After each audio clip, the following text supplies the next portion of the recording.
ओम श्री सच्चिदानंदाय नमः। ख्वाहिश नाम ही राग यानी रगवत का है और उसका मखजन यानी स्रोत ख्याल यानी चित्त है, जो 3 अक्षाम यानी किस्मों में मुनकिस्म यानी विभाजित है। ख्वाहिश वका, ख्वाहिश इल्म, ख्वाहिश शुरूर यानी आनंद। पहला, ख्वाहिश वका यानी अमर रहने की कामना। हर इंसान की दिली ख्वाहिश यानी मनोकामना यह रहती है कि जिंदगी जावेद यानी चिरायु उसको हासिल हो। मौत का नाम सुनकर उसके रोंगटे खड़े हो जाते हैं। आवे हयात यानी संजीवनी और अमृत का नाम ख्याल, दवा दारू की फिक्र व खैर खैरात यानी दान पुण्य। हर एक बात में यही मुद्दा यानी उद्देश्य है कि मौत से छुटकारा मिले। मगर जब जमाना की रफ्तार और तजरिबों से इस बात का यकीन हो जाता है कि मौत एक अमर लाजमी यानी अवश्यंभावी घटना है, तो फिर दराजिए उम्र यानी दीर्घायु की फिक्र में ही गलतानो पेचान यानी डूबा और भ्रमित रहता है। लेकिन जब मौत का डंका सिर पर आन बजता है और कूच की तैयारी होती है, तो फिर दिल को इस तरह तसल्ली देता है कि हम नहीं तो हमारा नाम ही रहे।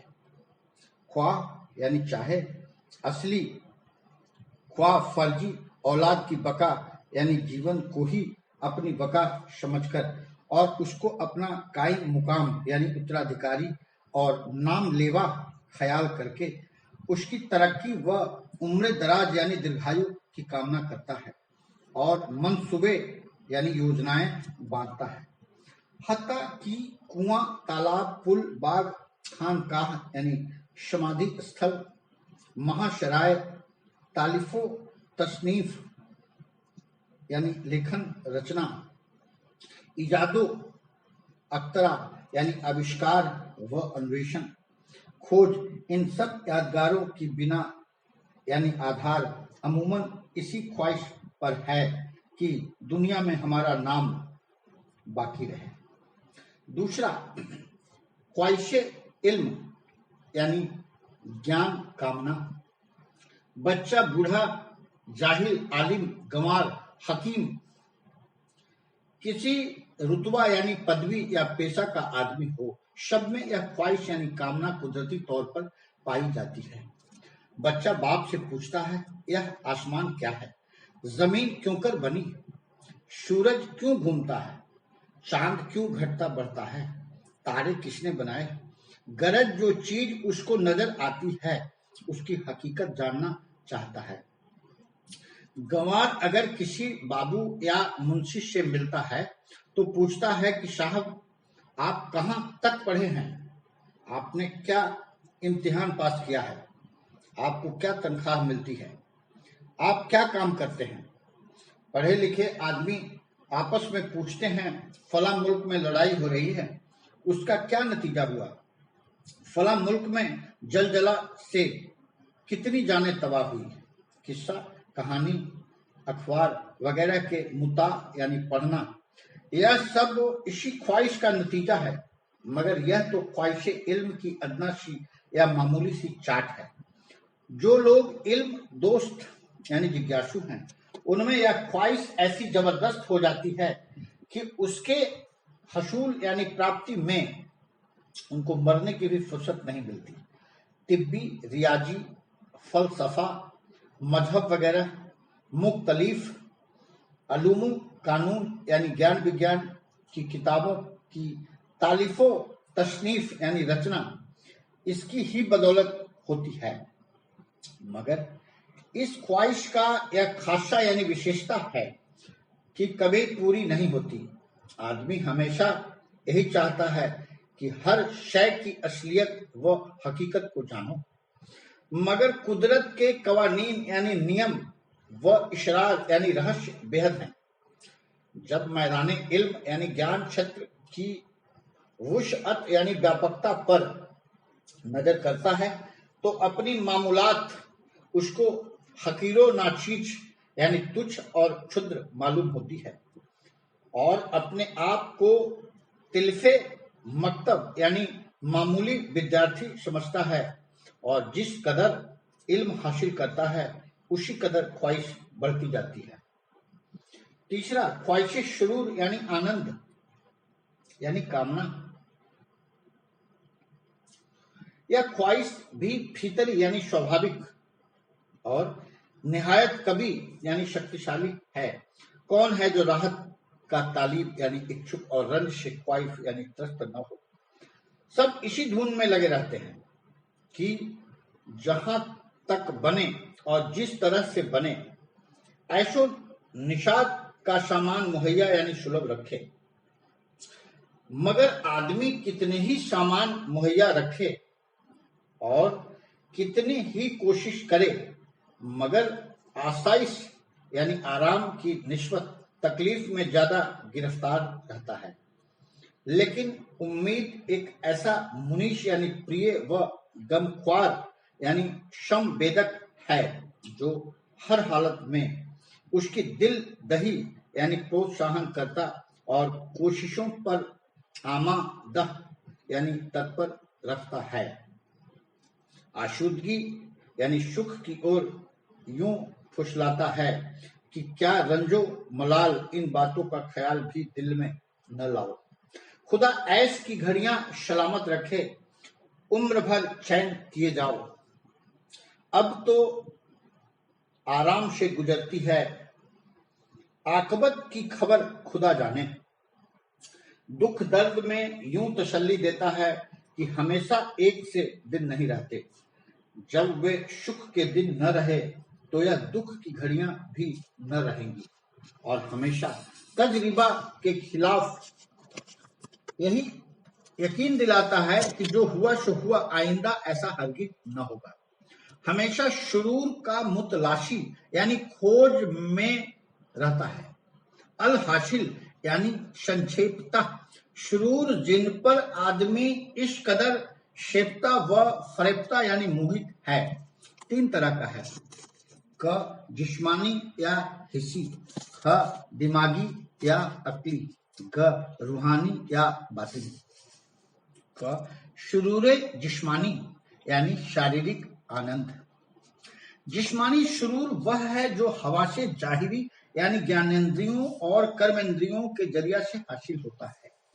मसलन नगमय खुशुल्लान यानी मीठा संगीत, कान की शकीलो जमील यानी आकर्षक, इंसान व अशियाए खूबसूरत यानी सुंदर वस्तुएं, आंख की खुशबुए अंबर व इत्याद नाक की, गिजाए लजीज यानी स्वादिष्ट भोजन जवान की, अशियाए नर्म व मुलायम जिल्द, वदन यानी त्वचा की लज्जत व आसाइश है।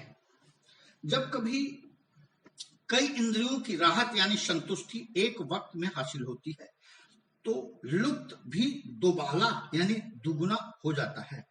मसलन गवैया हो, खुशगुलू यानी सुरीला कंठ और खूबरू यानी देखने में सुंदर भी खाना हो, नमक मिर्च भी ठीक और बूबास भी अच्छी। जबकि एक एक वस्तु दो दो इंद्रियों को राहत ऐसी दिलकश होती है तो पांचों के यकजा यानी एक जगह अजमा यानी समूह का तो कहना ही क्या है। अली पतंग मृग मीन गज जरत एक ही आंच, तुलसी वह कैसे जिए जिसको लागे पांच। चूंकि दौलत कुल राहतों यानी सुखों की जामीन है, रुपया पल्ले हो तो हर किस्म का सामान्य ऐश फराहम यानी उपलब्ध हो सकता है। इसलिए इंसान इसकी तलब में शक्त पोंशा रहता है। लेकिन लजायजे हिस्सी यानी इंद्रिय इच्छाओं में काम यानी ख्वाहिशे नफशानी बड़ी जबरदस्त है। जब इसका भूत सिर पे सवार होता है तो दौलत, सेहत, इज्जत, आबरू, जान, माल, दीन दुनिया सभी को उस पर वार देता है। हालांकि तंदुरुस्ती, वकाए हयात यानी जीवन आयु और हसूलो राहत यानी सुख उपभोग की बुनियाद है। एक सेहत न हो तो सब राहतें व ऐश आराम तलख यानी कड़वे हो जाते हैं। मगर लाजायजे हिस्सी यानी इंद्रिय सुख के चटखारों पर तंदुरुस्ती को भी कुर्बान कर देता है। जिस्म व दिमाग एक हालत में देर तक रहने की तकलीफ देह हो जाते हैं, लिहाजा उनकी तब्दील हालत से भी राहत होती है। और अनवाओ अकशाम यानी भिन्न भिन्न के खेल तमाशे इसीलिए राहत का जरिया होते हैं। आदत भी हसूले राहत यानी सुख प्राप्ति का बड़ा जरिया है। मसलन हुक्का, पान, चाय व दीगर यानी अन्य मनसियात यानी नशों वगैरह की जब लत पड़ जाती है तो उनसे भी राहत हासिल होती है। बाज यानी कुछ, हुक्मा यानी हकीम कहते हैं कि महज आदत ही राहत की बुनियाद है। जिस शय की आदत नहीं उसमें न राहत है न शरूर। शुरूर दिमागी यानी मानसिक आनंद। दिमागी शुरूर वह है जो हवाशे बातिनी यानी अंतःकरण के वसीले से महसूस होता है। इसको राहते ख्याली भी कहते हैं। इसके दो जरिया हैं, इजहारे खुदी यानी आत्म प्रदर्शन यानी तशब्बुर, गुरुता अनुभव व नेकी या परोपकार। पहला इजहारे खुदी यानी तशब्बुर। यह निहायत ही पुरजोर ख्वाहिश है जिससे आला दर्जे की राहते दिमागी हासिल होती है। इसके बहुत से वसाइल यानी साधन हैं, राग, रूप, धन, बल, हुकूमत यानी प्रभुता, मान, विद्या वगैरह। मालो इल्मो जहदो तक बानून शब हुस्न कुब्बत किबर के हैं ये शबब। ये तो शब गुल लेक इसमें एक खार, खार को कर दूर गुल से जी शुआर है। तकब्बर करना तुझको ना रबा क्योंकि है ये किबर अज राहे खता। और न पहुंचेगा पहाड़ों के तई तू रस्त कामत बिल यकीन। पस न चल पंजों के बल ये मेहरबां ता न गड़ जावे जमी के ना गहां। चाहिए तेरे तई इजजो नियाज शर नगु चल गर चह है शर वेदराज। अर्थ धन, ज्ञान, मान एवं जप तप यह समस्त वस्तुएं कारण हैं सुंदरता, शक्ति और अहंकार का। ये सब वैसे तो फूल हैं पर इसमें एक कांटा भी है। ऐ बुद्धिमान, इस कांटे को तुरंत निकाल दे। अहंकार तेरे लिए अशोभनीय है जो कि गलत मार्ग पर डालता है और तू पहाड़ों तक नहीं पहुंच सकता अपने कद के लंबा होने से। बस अब पंजों के बल न चल मित्र की कहीं तू जमीन में ही न गड़ जावे। तुझे नम्रता भाव व सद्भाव रखना चाहिए। सिर झुकाकर चल चाहे तू कद में सबसे बड़ा भी हो। इन वसीलों को मत भी कहते हैं। इनके मत से आदमी ऐसा मत वाला हो जाता है कि दिन दुनिया सबको बालाए ताक पर रख देता है। राग यानी खुश उल्हानी ऐसा शुरूर है कि आदमी खुद भी मशरूर रहता है और दूसरों को भी खुश करता है। इंसान ही नहीं बल्कि अक्सर हैवानात भी इसके असर से मुस्तारिश यानी प्रभावित होते हैं। चूंकि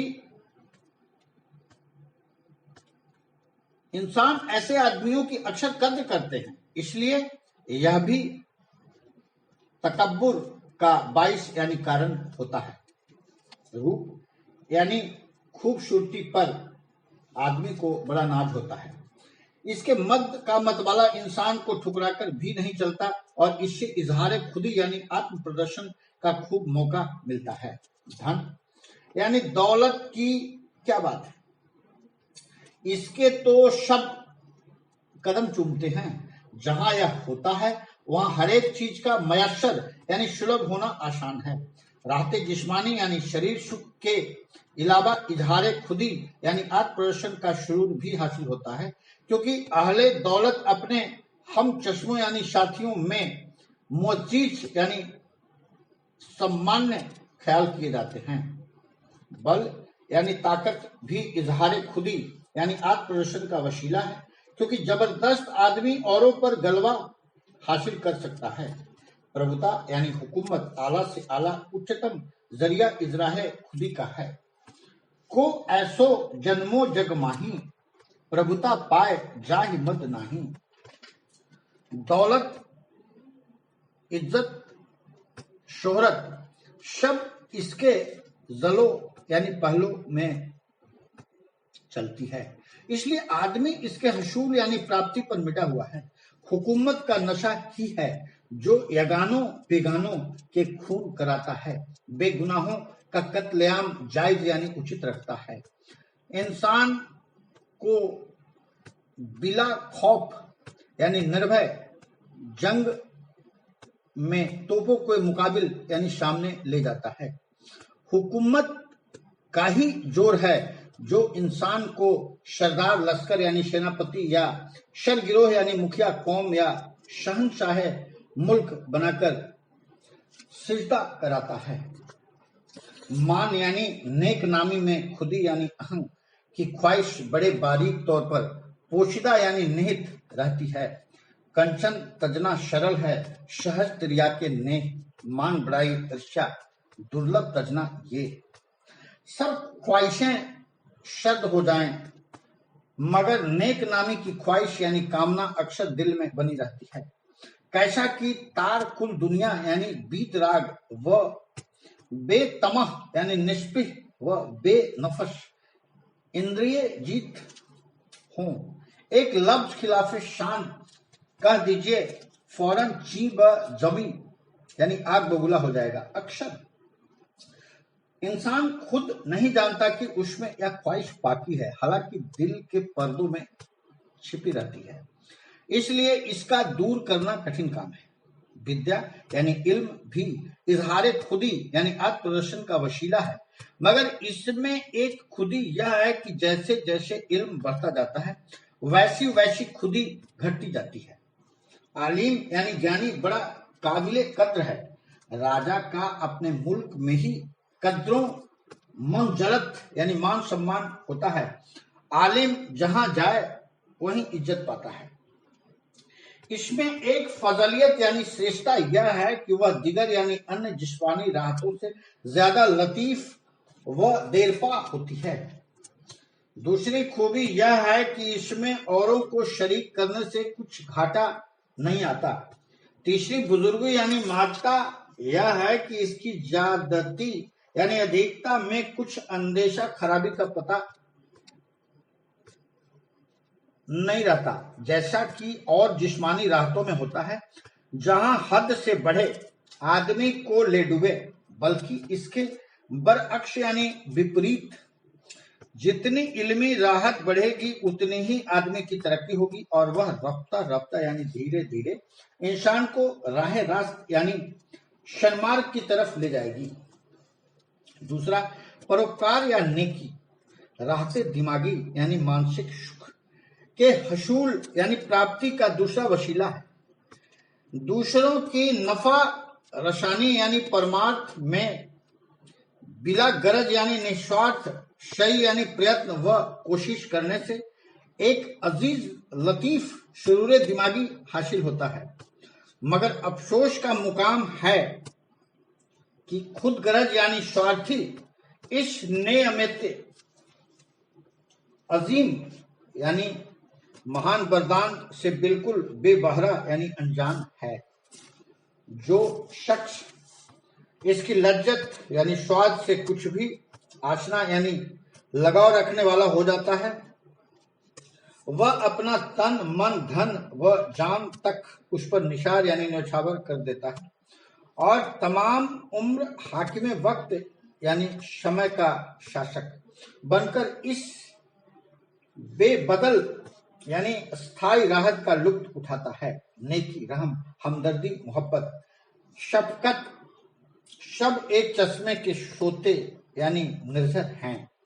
इंसान नेकी की बदौलत फरिश्ता बन जाता है और यह दुनिया उसको वहिश्त यानी स्वर्ग का मजा देती है। शुरूर रूहानी,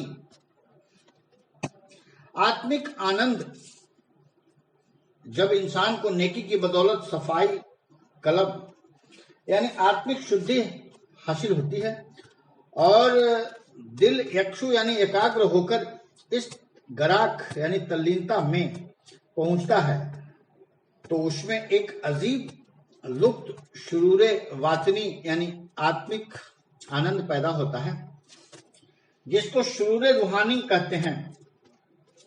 मगर ये शुरूर को सिर्फ अहले हाल ही मालूम कर सकते हैं। वे ऋषि मुनि औलिया के नाम से मौसूम यानी संबोधित किए जाते हैं। उनका बयान है कि शुरूरे जिस्मानी व शुरूरे दिमागी इसके अदा यानी तुच्छ मरातीब यानी दर्जे हैं। जिसको इसकी एक भी झलक ही नसीब हो जाती है, उसकी नजर में दुनिया की कुल राहतें यानी सुख हैच यानी तुच्छ हो जाती हैं और उनके मजे ऐसे फीके पड़ जाते हैं कि फिर उनकी तरफ रगबत यानी रुचि नहीं होती।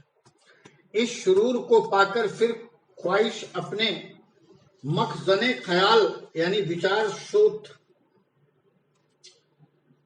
चित्त और अपने मखजने चेतन में समा जाता है। यहाँ पहुंचकर ख्वाहिश अपनी सूरते कशीफ यानी स्थूल रूप को छोड़कर हालते लतीफ यानी सूक्ष्म अवस्था अख्तियार करती है और फिर उसकी तलबो तमन्ना की सूरत बिल्कुल नेस्त यानी नष्ट हो जाती है। इनको शुरूर शर्मदी यानी हर हाल में कायम रहने वाला शुरूर हासिल होता है, जिसको वह अल्फाज दिगर यानी अन्य शब्दों में सच्चिदानंद कहते हैं। आश नाशो आँच चुना वायरे ख्वेस ताकि खुदरा गुम कुनी अजकारे ख्वेस। अपने मित्र से ऐसी मित्रता कर कि तू अपने आप को खो दे अपने आप से। ये तीन ख्वाहिशें इंसान की फितरत में दाखिल हैं।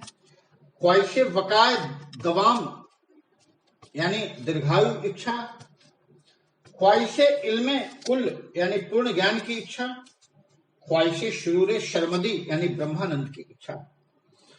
वकाए दमाम को शत कहते हैं, इल्म कुल को चित्त और शुरूर शर्मदी को आनंद। इन तीनों लफ्जों की तरकीब से लफ्ज सच्चिदानंद बना है, जिसका इंसान हमेशा ख्वाहिशमंद रहता है और रफ्ता रफ्ता यानी धीरे धीरे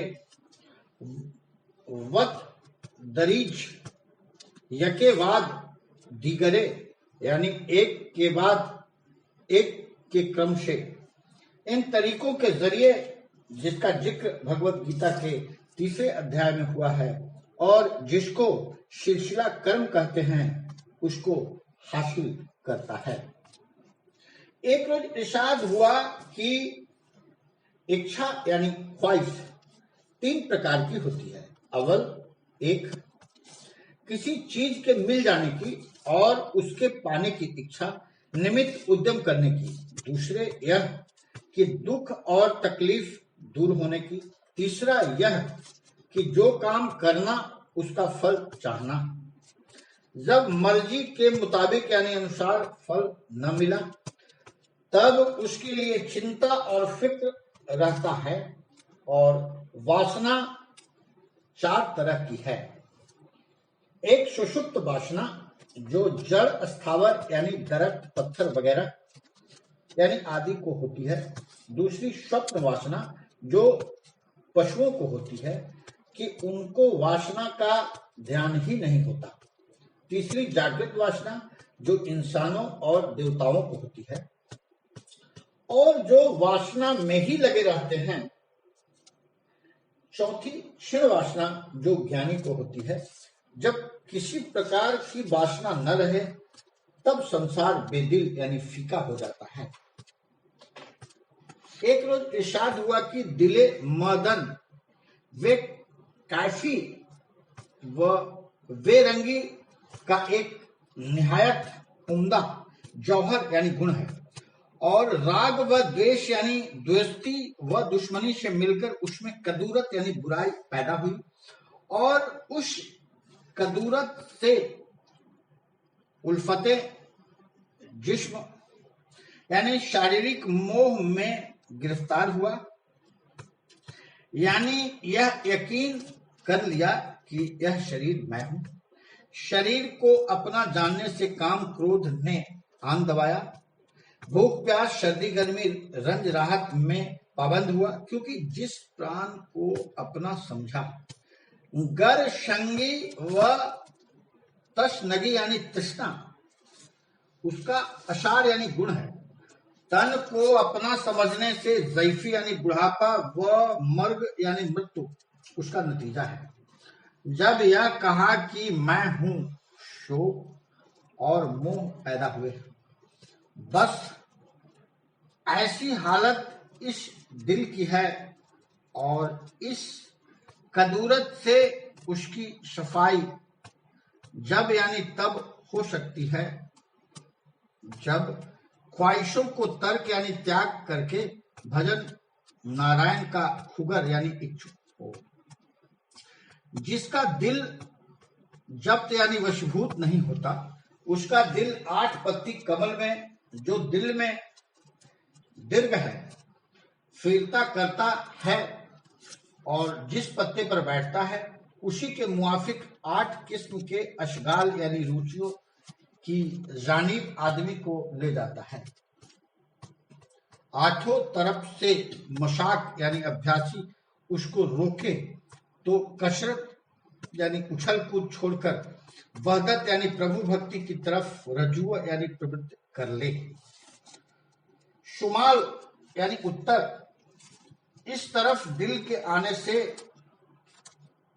तमन्नाई मुजामत होती है। गोशाए शमालो मगरिब यानी उत्तर पश्चिम में जब दिल आता है तो चित्त उच्चाटन होता है और सफर दूर दराज और हरकत वगैरह पर मुस्तैद होता है।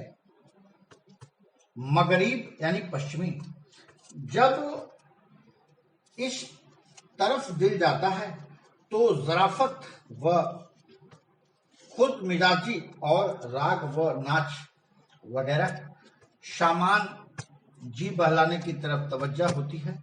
गोशाएं मगरिबो जनूब यानी पश्चिम दक्षिण में जब दिल होता है तो मोह उत्पन्न होता है और ऐसा अनुमान होता है कि मेरा धन मेरी स्त्री वगैरह।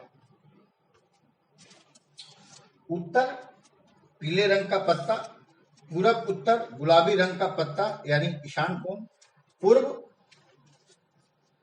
सफेद रंग का पत्ता, पूर्व दक्षिण यानी अग्निकोण लाल रंग का पत्ता, दक्षिण काले रंग का पत्ता, पश्चिम दक्षिण नीले रंग का पत्ता यानी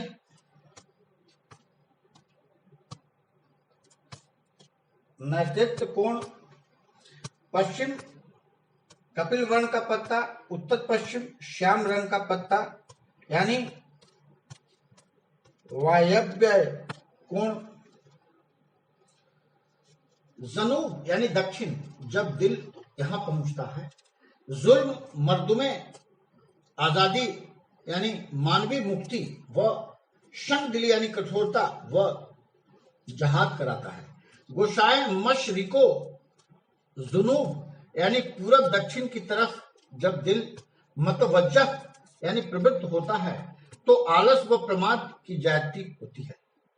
मशरिक यानी पूरब जब दिल इस हस्ती में आता है नेक अफ़आल यानी कर्मों पर मतवज्जह यानी प्रवृत्त होता है और गैर का नफा चाहता है। गोशाएं मशरिको शमाल पूरब उत्तर में जब दिल जाता है, शखावत यानी दान और फिजूल खर्ची की तरफ ख्वाहिश होती है।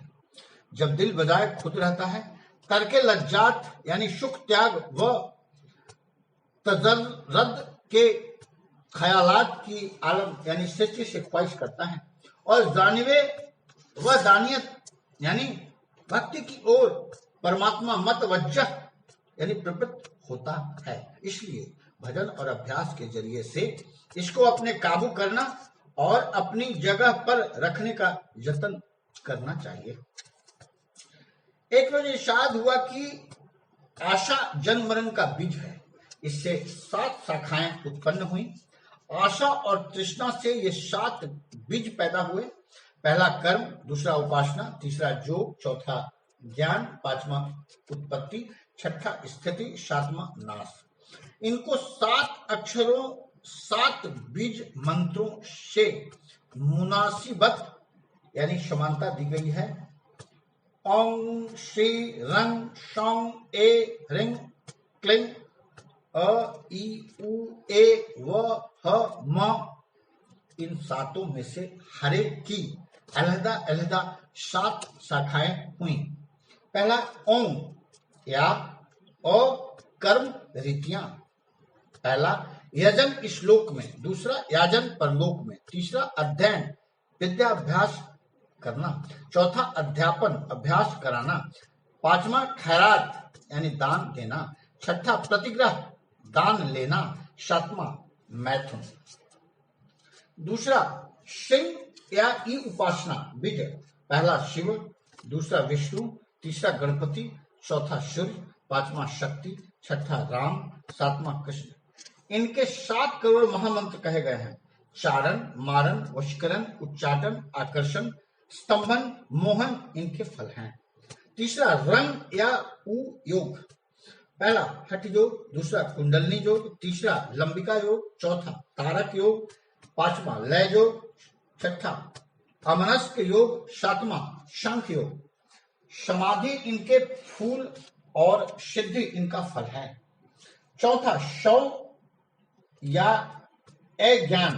पहला शुभ इच्छा, दूसरा सुविचार, तीसरा तनुमानसा, चौथा सत्वात, पांचवा संक्षिप्त, छठा पदार्थ भावनी, सातवां तुरीय। परोक्ष ज्ञान फूल और अपरोक्ष ज्ञान फल है। पांचवा ऐन या व उत्पत्ति। पहला शब्द, दूसरा स्पर्श, तीसरा रूप, चौथा रस, पांचवा गंध, छठा इच्छा, सातवां वासना। पहला शब्द बादल की गरज और नाना प्रकार के शब्दों से कीड़े मकोड़े मेढक जोंक वगैरह पैदा होते हैं। दूसरा स्पर्श यानी मैथुन से जीव उत्पन्न होते हैं। तीसरा रूप, अनल पक्षी वगैरह बहुत से जीव हारकेल दृष्टि से पैदा होते हैं, वे सब रूप दृष्ट कहलाते हैं। चौथा रस, इससे तमाम जल के जीवों की पैदाइश है और वृक्षों के फलों के कीड़ों की पैदाइश भी इससे ही होती है। पांचवा गंध, इससे औषध जून यानी योनि की पैदाइश होती है। छठा इच्छा, सिद्ध योनि है। योगी लोग अपनी इच्छा से चाहे जैसा स्वरूप धारण कर लें और जहां चाहे चले जाएं, एक का अनेक स्वरूप बना लें, लघु दीर्घ अधिक हो जाए, इसको सिद्धि योनि कहते हैं। सातवां वासना, इससे देवता भूत प्रेत वगैरह की देह बनती है। यही 7 प्रकार की उत्पत्ति है। स्त्री फूल और पुष्प फल है। छठा ह्रिंग या ह स्थिति। पहला अन्न यानी गल्ला, दूसरा पानी, तीसरा घास वगैरह, चौथा मिट्टी, पांचवा पत्ती, छठा फूल, सातवां फल वगैरह सामान स्थिति का है। सातवां क्लिंग या नाश। पहला पृथ्वी, दूसरा जल, तीसरा वायु, चौथा अग्नि, पांचवा पग, छठा हाथ, सातवां दांत। इनके अलावे सैकड़ों तरह के हथियार नाश के लिए बने, ये सब इन्हीं के अंतर्गत हैं।